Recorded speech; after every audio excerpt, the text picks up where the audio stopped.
Hello friends, तो महजी education में आपका स्वागत है। तो आइए शुरू करते हैं हम अपनी एलएलबी की स्टडी। जो हमारा सब्जेक्ट है फैमिली लॉ। फैमिली लॉ में हम देखते हैं मुस्लिम लॉ को। तो मुस्लिम लॉ का जो क्वेश्चन है हमारा कि नाबालिग कौन कहलाता है। सुन्नी और शिया कानून के अंतर्गत नाबालिग के शरीर के संरक्षक का कौन हकदार होता है। क्या माता नाबालिग की संपत्ति का अंतरण कर सकती है।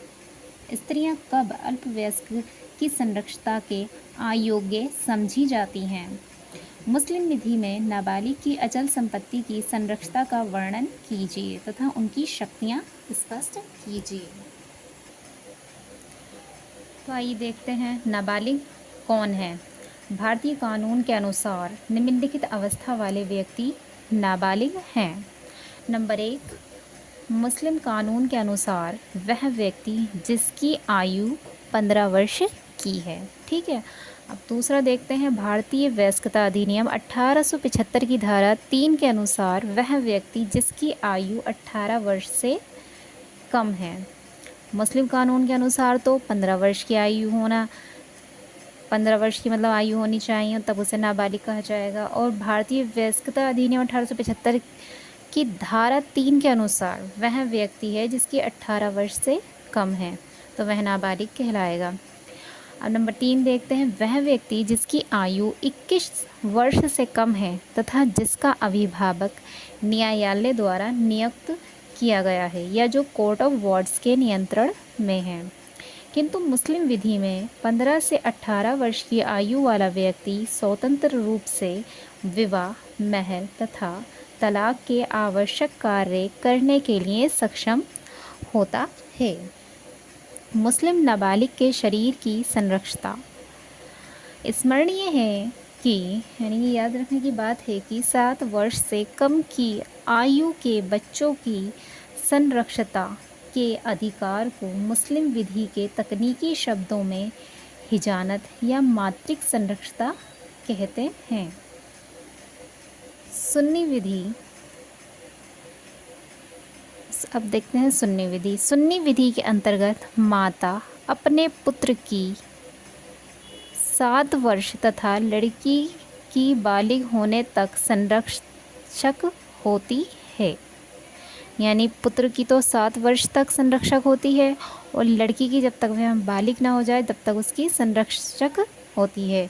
बच्चे के पिता द्वारा तलाक दिए जाने पर भी उसका ये अधिकार बना रहता है जब तक कि वह दूसरे व्यक्ति से विवाह ना कर ले। माता की अनुपस्थिति में निम्नलिखित स्त्रियों को क्रम अनुसार मातृक संरक्षता प्राप्त होती है। पता है माता की माता यानी कि माँ की जो माँ होती है वह, या पिता की माता, या सगी बहन, या सौतेली बहन, या सगोत्री बहन, या सगी बहन की लड़की, या सौतेली बहन की लड़की, या सगोत्री बहन की लड़की, या भाभी। ठीक है। माता तथा अन्य स्त्री संबंधियों की अनुपस्थिति में निम्नलिखित पुरुषों को क्रम अनुसार पैतृक संरक्षता प्राप्त होती है। पिता या पिता का पिता। ठीक है। अन्य पैतृक संबंधी उसी क्रम में जैसे कि वे उत्तराधिकारी क्रम में आते हैं। स्मरणीय है कि पुरुष संबंधी निषेधात्मक अंश में संबंधियों की श्रेणी में नहीं आने चाहिए, अन्यथा वे नाबालिग लड़की के संरक्षक होने के अधिकारी न होंगे। ठीक है। अब देखते हैं शिया विधि में क्या है। शिया विधि के अंतर्गत लड़के की 2 वर्ष तथा लड़की की 7 वर्ष से कम आयु तक निम्न व्यक्ति बच्चे के संरक्षक होते हैं। तो माता, उसकी मृत्यु के बाद जो है पिता तथा पिता का पिता। पिता के मरने पर संरक्षकता का अधिकार किसको मिलेगा ये निश्चित नहीं है। जब लड़के की आयु 2 वर्ष तथा लड़की की आयु 7 वर्ष से अधिक हो तो संरक्षकता पिता को प्राप्त होती है। ठीक है। अब दूसरा आता है, क्या माता नाबालिग की संपत्ति का अंतरण कर सकती है? मुस्लिम विधि के अनुसार माता, भाई, चाचा आदि नाबालिग की संपत्ति के कानूनी संरक्षक नहीं होते हैं। ठीक है ना। मुस्लिम विधि के जो अनुसार है, माता हो गई, भाई, चाचा आदि नाबालिग की संपत्ति के कानूनी संरक्षक नहीं होते हैं। अतः माता को किसी नाबालिग की संपत्ति के अंतरण का अधिकार नहीं होता, भले ही ऐसा अंतरण उसने कानूनी आवश्यकता की पूर्ति अर्थात नाबालिग के लाभ के लिए ही क्यों ना किया हो। माँ के द्वारा ऐसा अंतरण शून्य होगा। ठीक है, समझ में आ गया। अब दूसरा देखते हैं, स्त्रियों की संरक्षकता के लिए अयोग्यता। नाबालिग के शरीर की संरक्षक माता ही होती है, भले ही वह विवाह विच्छेद के कारण नाबालिग के पिता से अलग ही क्यों न रहती हो। कोई माँ या अन्य स्त्री जो नाबालिग के शरीर की अभिभावक होने की अधिकारिणी होती है, वह अपने इस अधिकार को निम्नलिखित अवस्थाओं में खो देती है।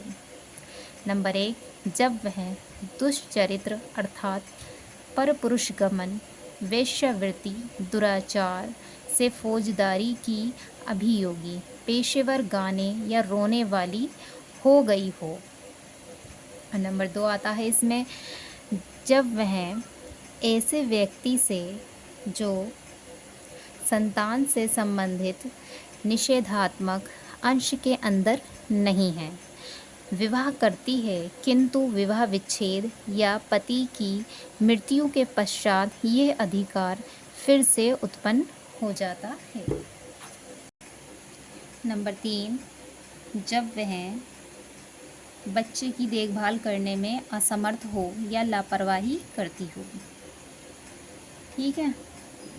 अब जो है नाबालिग की संपत्ति की संरक्षकता। मुस्लिम विधि के अनुसार नाबालिग की अचल संपत्ति की संरक्षता को 3 भागों में बांटा जाता है। नंबर 1, एक तो कानूनी या प्राकृतिक संरक्षक, और दूसरा आता है न्यायालय द्वारा नियुक्त या प्रामाणिक संरक्षक, तथा तीसरा आता है वस्तुतः संरक्षक।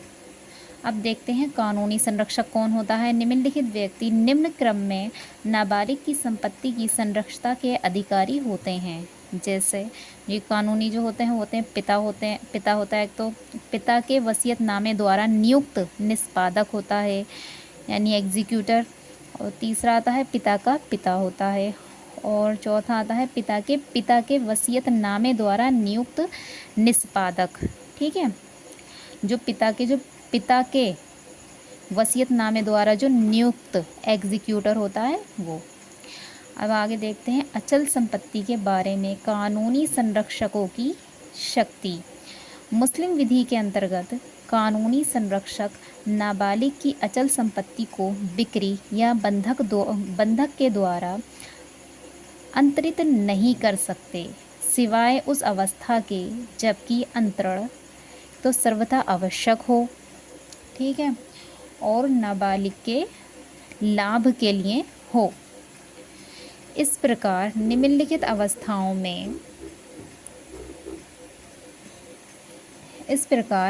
अवस्थाओं में कानूनी संरक्षक को नाबालिग की संपत्ति के व्यवहार करने का हक होता है।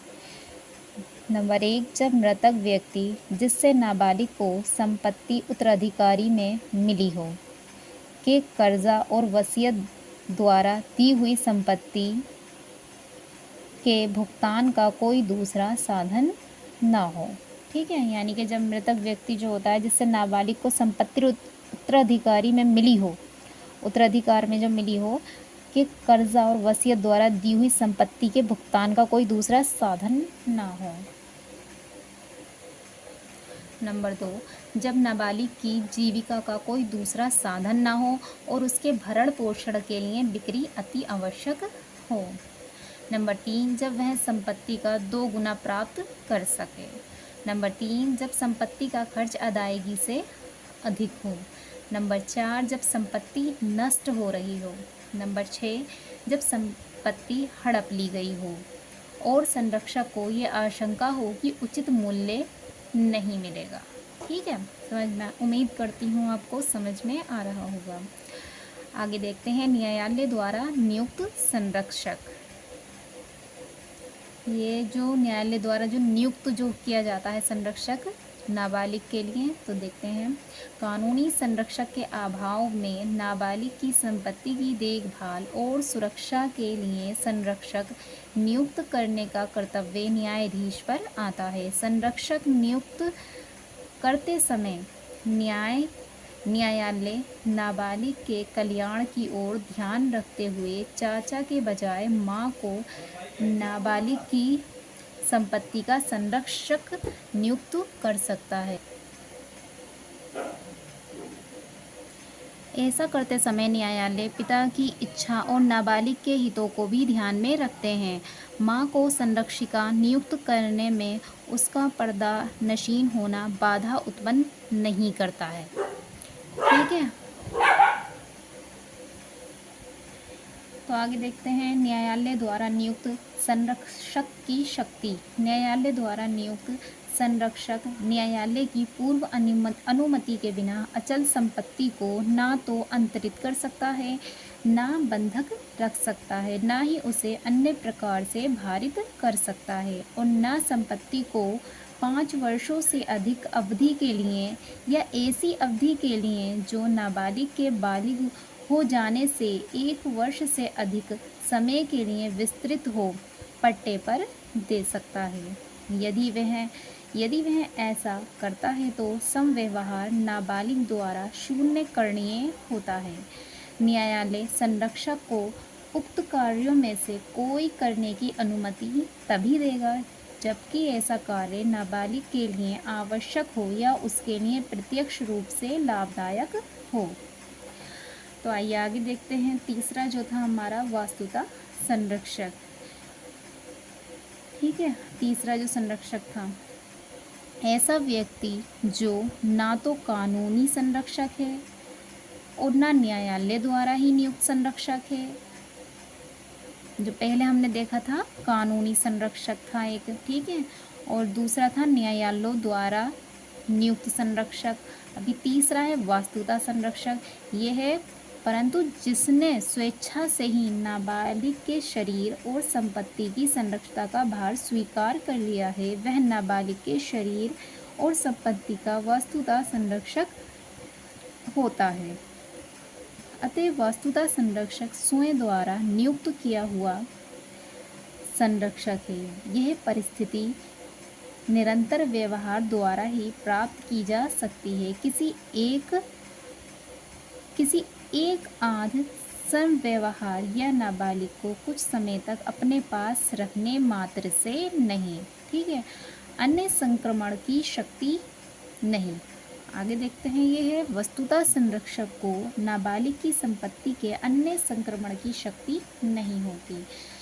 संरक्षक और प्रतिपाल्य अधिनियम की धारा 27 के अनुसार न्यायालय द्वारा प्राधिकृत किए बिना वास्तुतः संरक्षक द्वारा नाबालिग की अचल संपत्ति का किया हुआ अन्य संक्रमण पूर्ण रूप से शून्य होता है। तो उम्मीद करती हूँ आपको मेरी ये वीडियो समझ में आई होगी और आपने कुछ इससे सीखा होगा।